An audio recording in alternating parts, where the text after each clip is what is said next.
Kanina, habang nag-cellphone ako, may isang batang nag-chat sa akin. Ito yung sabi niya, "Sir, hirap na po ako. Parang ayoko nang pumasok. Pag-uwi ko sa bahay, ang gulo. Pagpasok ko sa school, bagsak pa rin ako. Hindi ko na po alam kung saan ako tatayo.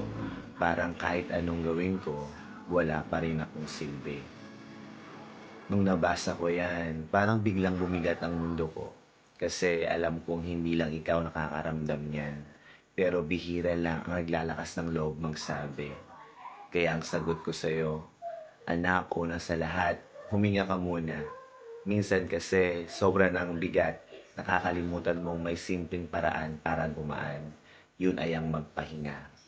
Pangalawa, huwag mong sukatin ang sarili mo sa grades mo. Ang marka ay numero lang, pero ang sipag at tapang mo, yun ang tunay na halaga mo.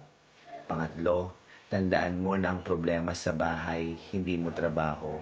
Hindi mo kasalanan kung magulo ang paligid mo. Ang tungkulin mo ngayon ay alagaan ang sarili mo at ituloy ang pangarap mo. At huli, kapag naramdaman mong nag-iisa ka, isipin mo to, may mga taong handang umalalay sa'yo. Kung hindi mo makita ngayon, ako muna. Ako munang makikinig. Ako munang maniniwala. Dahil darating ang araw, ikaw mismo magsasabing, salamat. Kasi kahit gusto ko nang sumuko, hindi ko ginawa. Kaya mo yan, anak.